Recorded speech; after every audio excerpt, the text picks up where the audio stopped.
That stands, let's get into our topic for the day.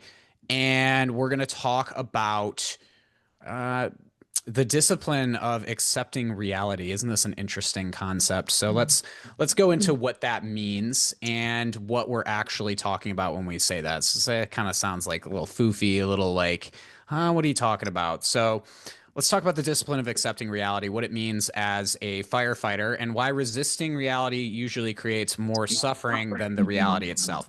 Now, when we're talking about this, we're talking about here. I'm gonna have to mute a couple of you here just in case. There we go. Cool. All right. So, talk about why resisting reality creates more suffering than reality. Isn't that an interesting concept? What the heck do I mean when I'm talking about that? Well, I want you to. We're gonna start this conversation with a question. And finish the sentence. This is a rhetorical question. You don't have to answer this out loud, but I want you to think about it. I want you to think about, finish the sentence. This shouldn't be happening. Or maybe it's the end of a sentence, right? Either or.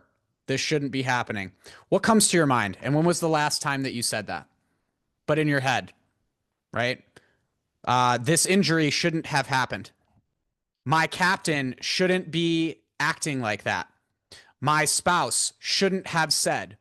My kids should appreciate me. My body shouldn't be feeling like this. I shouldn't have gotten passed over for a promotion. Maybe that other person who did get promoted shouldn't have got the position. Now here's the thing. That single sentence is responsible for more suffering than almost anything else in our lives. The disjunct between what we think should be versus what actually is. And it's not because bad things don't happen. It's because reality has already happened. And we're arguing with it. The disjunct between what is and what we feel should be. So here's the truth. Well, reality doesn't negotiate. And I'm pulling off of a Stoic principle. They talk about logos, which I'll get more into. But the Stoics, the old Stoics, they believed that the universe follows an order. Whether we understand it or not, whether we like it or not. And see, here's the thing. Like, when was the last time a life circumstance or life happened and it asked you for permission? It asked you for your approval. Wouldn't it be nice if it worked that way? And yet, the fire still burns at 3 a.m. People still die. Young people still die. Older people still die. People in general still die. Our bodies age and your department will change. Your children will grow up and people will continue to disappoint us. But here's the thing. All of that being true, reality simply is. And our suffering starts to begin when we demand that it should be different. Maybe what's some fire service examples, right? You ever arrive first due expecting like a routine alarm? This happened right at the end of my career. We did like 3 fires like this. It was just like literally, oh, this is just another fire alarm. And then it actually was a working fire. Never had that kind of situation happen. But here's the thing. You don't like stand in the front yard and say, well, this can't be happening. In that moment, you're like, oh, time to shift gears. Whoops. Time to move. There's no time for this shouldn't be happening. You accept it immediately and then you act. But ironically, as firefighters, you do this incredibly well on emergency scenes. But like, when you have enough time to think about it, isn't that interesting how like overthinking translates? When you have enough time to ruminate on it, to think on it, to really analyze it, we end up being terrible with it in our day-to-day lives. So I don't want to call like emergency situations a luxury, but what is a luxury is that you don't have the time to think on those situations because that will be the difference of life and death if you overanalyze, overthink, and hesitate. We spend a lot of time talking about how can I replicate that skill set into my day-to-day life. But here's the thing. Acceptance is not an agreement. You say we grew up, of course, another dojo story. I grew up with an expression in the dojo of a very simple idea: partners, not opponents. We believe in having partners, not opponents. And I remember one time somebody said, well, like, nobody else is viewing it that way. How am I supposed to be a partner with somebody that doesn't view me as a partner? Well, it's not an agreement between two people. I'm deciding that however you treat me is going to help me, that I'm going to learn from it, that you're acting as a teacher to me, that I have something that I can take away from it, even if it's something that I learn about myself. And that doesn't mean that it's an agreement between me and you.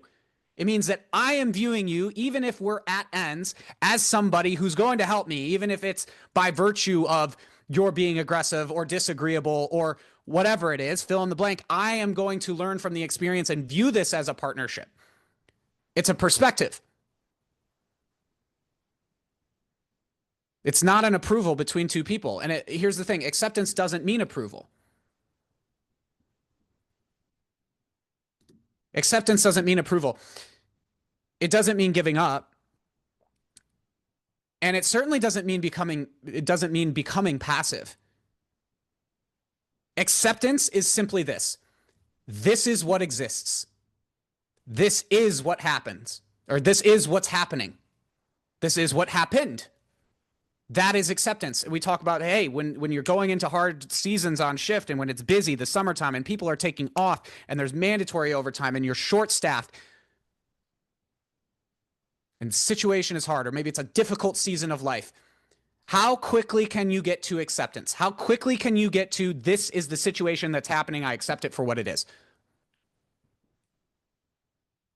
Only then can you decide what to do next. Imagine showing up on scene and refusing to acknowledge smoke because you don't like that the building is on fire. That's your size up.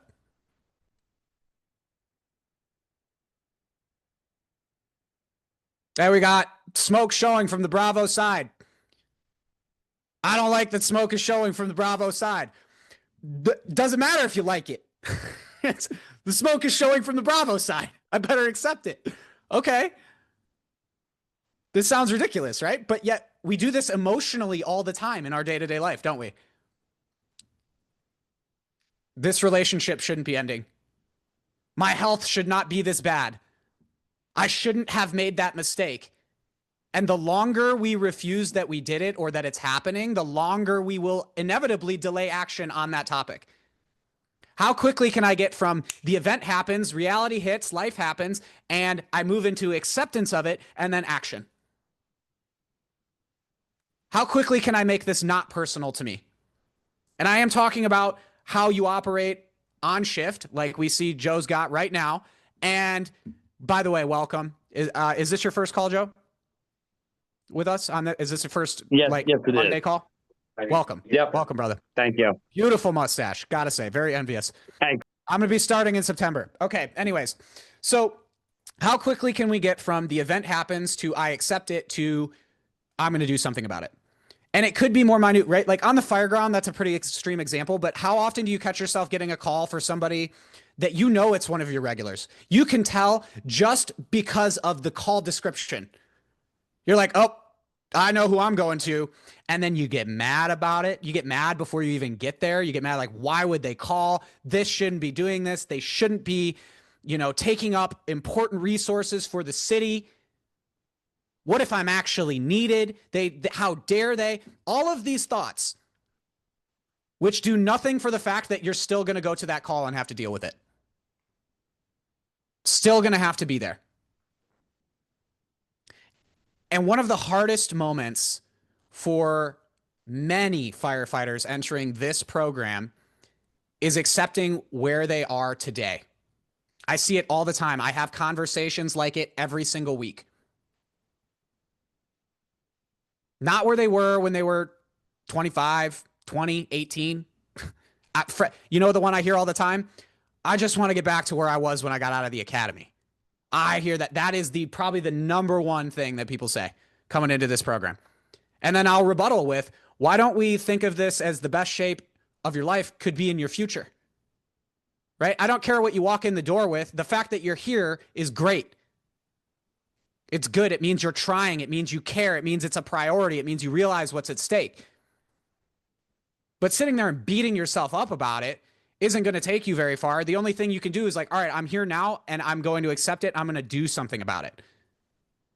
But the fact that it's already happened, well, it's already happened, hasn't it? It's coming to terms with where they are. I see that all the time with people starting.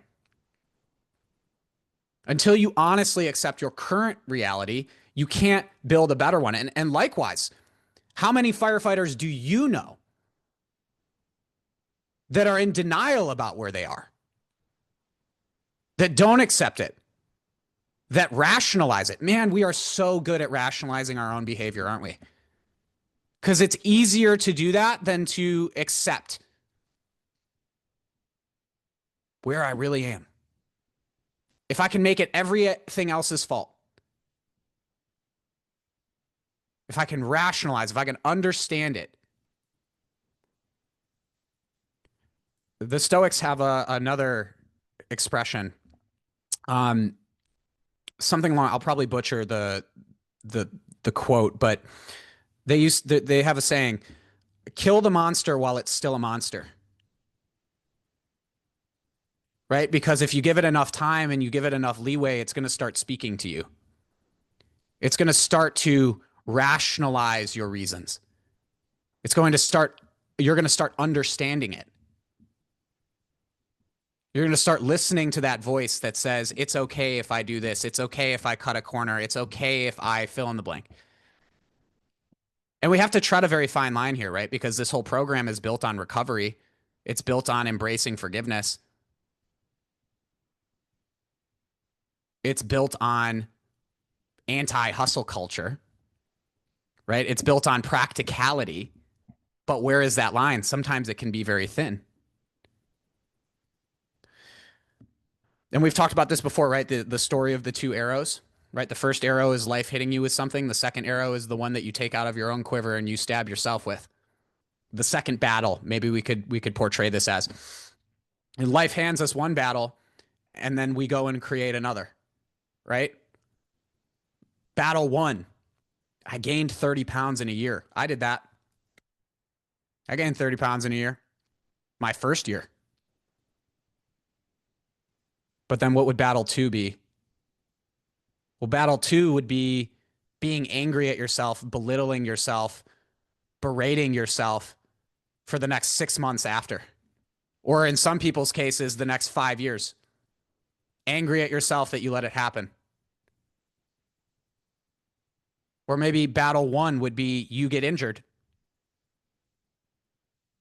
Get injured. Maybe the way that you trained at 20 years old isn't the way that you need to train when you're 35, 45, 55. But you refuse to adapt your training because at one point in time, this worked for me. Battle one, got mandatory overtime.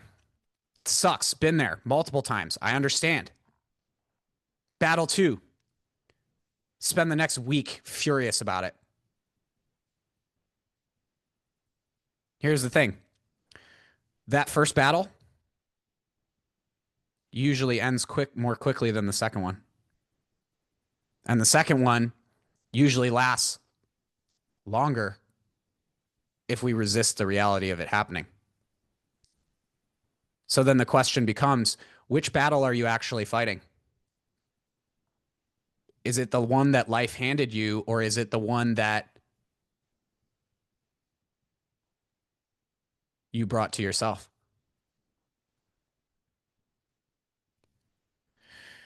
And listen, you have this lesson repeated continuously over time. If you really think about it, every fire ground will teach you the same lesson. How many fires have you been to? Think about it. We got we got firefighters with varying degrees of experience. Everybody here is at least a couple years, as far as I understand. Some of you a lot more than that. Even if you haven't been on as much time, I know personally one of you's from the Austin Fire Department. Okay, might see more in a shorter period of time. And yet, what does the fire ground teach you? Well, the conditions don't care about your expectations, right? Everybody has a plan coming up. God, isn't it great when you just get a standard room and contents and everything goes according, like it just goes textbook? That's great. It's great when that happens. It's awesome. How often is it perfectly textbook? And why can't you just teach firefighting in a textbook? My martial arts teacher used to have a funny analogy here. He's like, you can read every book on the planet about swimming. You could be an expert in knowledge on swimming, but you'll never be good until you get in the water. Doesn't mean you know how to swim. You read every book on firefighting, it can improve your ability, your understanding, your everything about it. But how often does it go perfectly according to plan in a lifestyle like this? So conditions don't care about your expectations. They don't care about the textbook. And the real skill that you're developing is your ability to adapt when plan A doesn't work. But do you sit there and get frustrated when it doesn't? I told you guys, I brought this story up many times, and I'm not going to spend time going into as much detail about it. But the murder-suicide that I ran, one of the last fires that I ran, where the guy murdered his spouse and then killed himself and set his house on fire. And he had 18 locks on the front door. Well, every door of the house. So sitting there trying to get in, we didn't even know that they were out. We just knew people were inside. And we could not get this door forced for the life of us. There's 18 locks on the door. So we had to adapt. Of course, it took a minute because one firefighter couldn't get the door to move. And so the next firefighter immediately assumes, you just suck. Here, let me try. And they spend just wrenching on it. You go through 3 or 4 people and they're like, oh shit, this door isn't moving. And it felt like forever. Oh my God, did this feel like forever? But then we went back and traced the call, and it was about 90 seconds is what it took. It felt like 4 hours, right? Because how quickly do you normally pop a door? It takes like what, 5 seconds on a residential, if that. I mean, you might be able to boot this thing down with your foot if you really wanted to, but they're sitting there with all the tools. No, it took 90 seconds. That feels like forever when you're trying to force a door on a residential structure fire. So what do? You adapt. Why do you do a size up? Maybe what you see when you first show up isn't what you understand once you've done your 360. The conditions change. The roof starts to show signs of collapse, or the building itself. Wasn't like that when we showed up. But you don't argue. You don't argue with the fact that it's happening most of the time, hopefully. Hopefully you're not arguing about those signs. You change tactics. Water supply changes. You change tactics. Good firefighters, the best firefighters that I ever worked with, they didn't have an attachment to plan A. But how often do you see it? Right? If you're going to do it, even during a training, you show a perfectly good way of doing something, and another firefighter will come in and be like, that's a bullshit way of doing it. It's like, it works. It works. Nope, but that's not the way that I want to do it. Okay. What do we say? There's a lot of ways to skin a cat. Sometimes there's more than one right way to get things done. But at the end of the day, did you complete the mission objective? You changed tactics. The best firefighters that I ever had the honor of working with, they didn't cling to plan A. They responded to reality, which sometimes meant that they had to adapt their tactics, had to adapt their approach. But why don't we live that way? See, I've said a lot. This program is great. It'll give you the structure, the foundation, the accountability to succeed. But what you really need to learn is how do I learn how to adapt and change my tactics, change my approach, shift things around when life throws me the changing conditions? Well, people struggle with applying the approach they had when they were 20 and they didn't have kids and they didn't have as many responsibilities and things were more carefree and rent was less or the mortgage was less and groceries and gas. Listen, I get it. Those are changing conditions.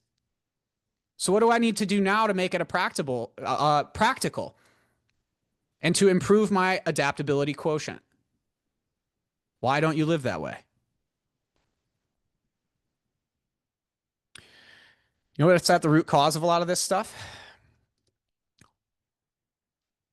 Expectations creating suffering. Most disappointment comes from expectation colliding with reality. I expect my crew to help me with the station chores. I expected my spouse to understand that I only got 2 hours of sleep. I expected retirement to be carefree in the Keys. I expected my kids to go to college. Sometimes the problem isn't reality, it's the script that we wrote in our own heads.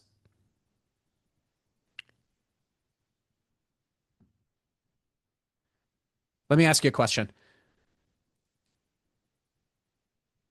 If you catch yourself in a situation on a day-to-day basis, or maybe you don't, maybe the goal is to just become aware of it in the first place, but if you catch yourself saying something along the lines of this shouldn't be happening, what would happen if you just replace that sentence with this is happening? Now what?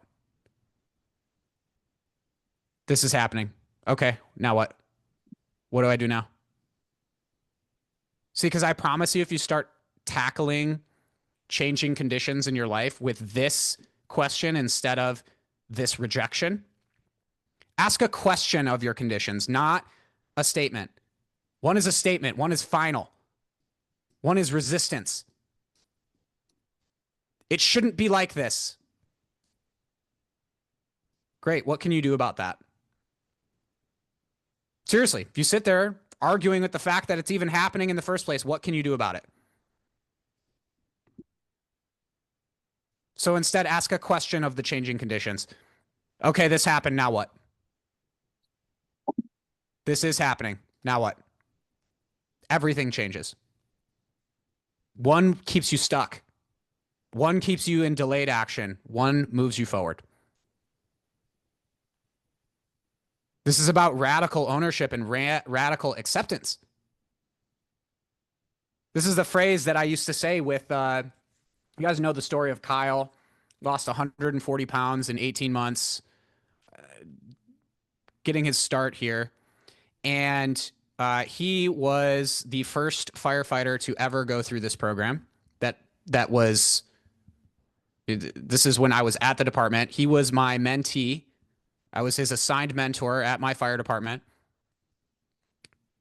And we used to have a saying when we worked the truck together and catch ourselves getting frustrated. We would repeat it back to each other. I repeat it to him still when we talk.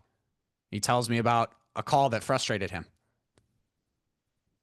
Remember radical acceptance.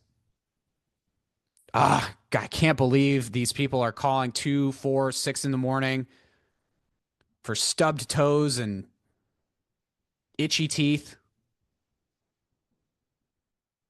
That's a real call. I didn't make that up. I went on that call. Itchy teeth. Gosh, is that frustrating. But who made it frustrating? Because is the fact that somebody is calling for those reasons, 6 cars in the driveway, the whole family, nobody feels like taking them to the ER. You've been there. Is that in and of itself the frustrating part, or is it my expectation that they would be more responsible, that they would find a different solution than calling 911? Is that what's causing my frustration? And then who has control over that expectation?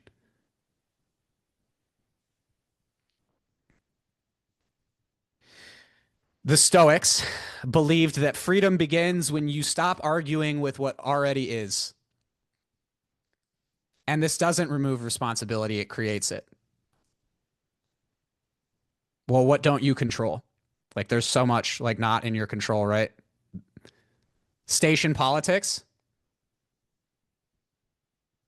And what do I mean really? Well, you can't control what other people think and say and do, right?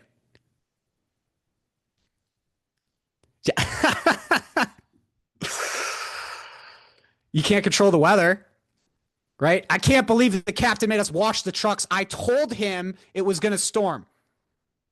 I told her this was going to happen. Why did we wash the trucks?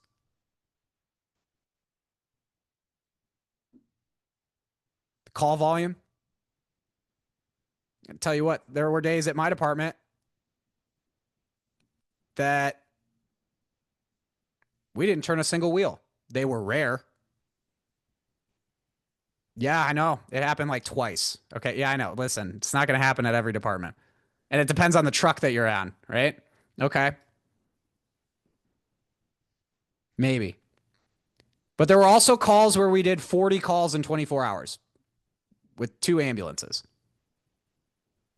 Can't control the call volume. Can't control the fact that you're getting older. Can't control other people. But you can always control your response. You can always control the narrative in your head, the script that's going on, the belief that you have about the situation, because the truth is we believe the stories that we tell ourselves, especially the ones that we repeat.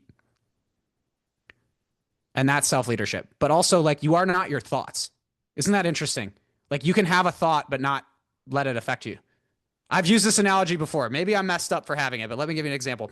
I've been out front of the bay, hanging out with my crew, watching traffic go by, and had a thought as a semi passed. I wonder what it would be like to step in front of that truck right now. I didn't act on it. I didn't feel attachment to it. I didn't think like, oh my God, there's something wrong with me. Like, just had it, and I was like, oh, that was a funny thought. And then it leaves. It had no influence over me. So if that's possible, then what's true about thoughts? Are you your thoughts? No. You're the thoughts that you believe. You're the thoughts that you repeat. You're the thoughts that you give attachment to. Those go on and reinforce our beliefs, our character traits, our fill in the blank. And that's the recognition. That's what self-leadership is. You can have a thought and not be attached to it. You can have a thought and be like, that's not right. You ever had a thought and you're like, oh, that's not correct. I'm just grumpy. I'm just being irritable. I don't really believe that. Well, that's crazy because in that moment, you're deciding that a thought you had isn't something worth believing. You've done it. Every single person in this room has done that. You've had a thought that you think to yourself, wait, that's not true. So you've exhibited that. Now, what are the thoughts that you do believe that maybe you haven't put the same lens on? That might not be serving you? That's self-leadership. Not controlling life, but leading yourself through life. And this is why I don't shame people where they start. So I've said this too, regardless of what you might see and people say to me on social media, if you're not in shape to the degree that you want to be, the degree that you know you should be, then that's okay. Right this second. But if you're not going to put active effort towards trying to be better, well, that's where we're going to have a discrepancy. If you're putting in the effort, if you're trying, if you're doing, if you're moving, if you're taking action towards it, then great. This is why we don't shame people where they start.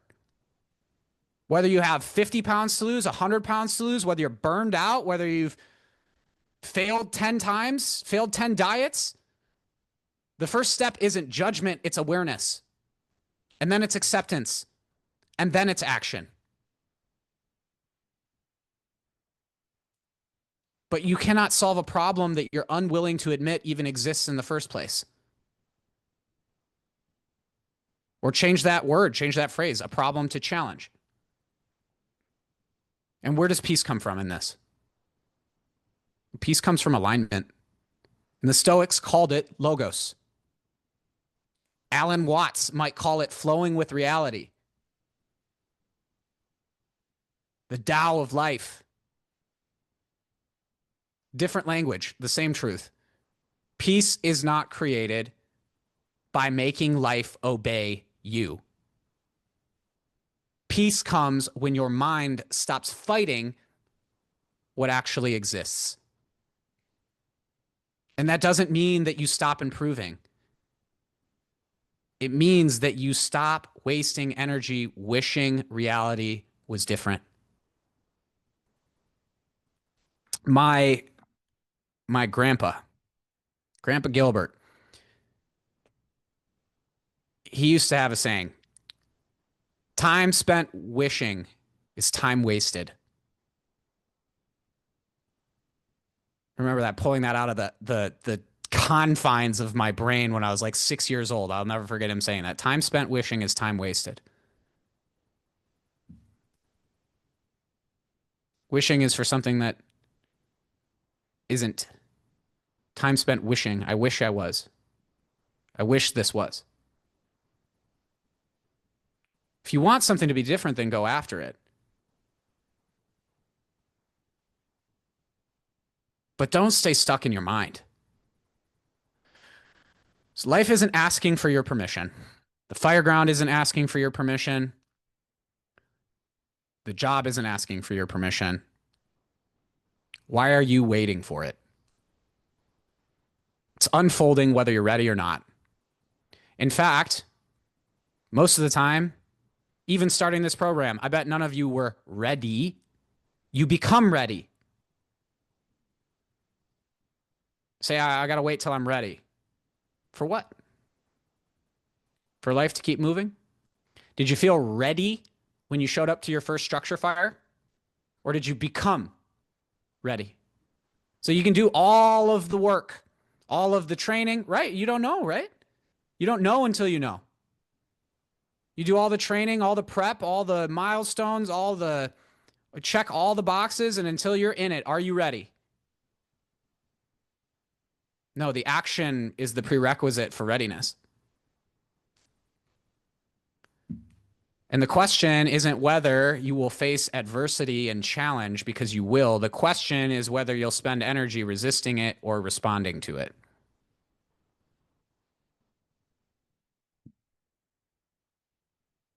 And I would argue every firefighter that's been around any length of time is going to know something that the rest of the world often forgets, which is the fastest way to solve a problem is to accept that it's real. Think about the patients you've had. Think about the people you've lost. More times than I can count, more times than I care to admit, had a patient that seemed fine. Get him in the truck. Maybe you're on scene, walking, talking, moving, laughing. Gone 3 minutes later. Circle the drain fast. Conditions change very quickly. Now, when you were responding to those situations, what was the key to handling it appropriately? I guarantee no part of that was hesitating or denying that it was happening in the first place. And that's what sets firefighters apart. We pride ourselves on handling any problem. Any problem. You got your protocols, you got your stuff. And yet, how many times have you gone on scene and came across a situation where you're just like, shit, there's no protocol for this? Because there's not a protocol for this one. I'm on my own. I got to figure this shit out. Okay. And then what happens if you take that skill set and that mindset into the challenges you have in your day-to-day life? Not bringing the job home with you in the sense that every call follows you home, but that skill set and that mindset of I'm a problem solver and I'm going to figure it out no matter what happens. No matter what the situation the call throws at me. Great. What about no matter what life throws at me? In and out, in and outside the bay, on the job and off. So I'll leave you with a question. Few questions. Just three or four. Five questions. I don't know. What reality have you been refusing to accept? Where have you been saying this shouldn't be happening, this shouldn't be? What would change if you just asked, what can I do about this? And where in your life would acceptance create more freedom for you? So a lot of us, I think we spend time chasing freedom. If I just have these things in my life, if life was just this way, I'd feel more freedom. I'd feel free. We're like all human beings. Everybody wants this sense of freedom. I want ownership and freedom and the ability to do what I want.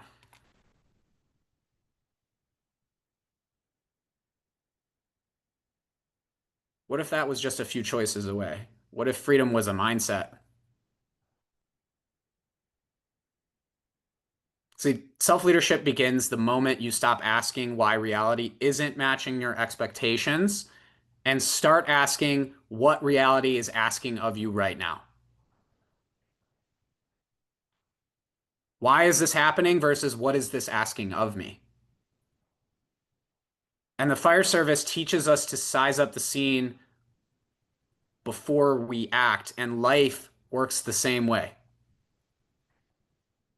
You can't come up with your plan of attack. You can't come up with the solutions to the problem until you're willing to see it for what it is. So see reality clearly, accept it without judgment, and then take the action that is going to move you in the direction that you want to be moving. Awesome. That's all I have for you guys today.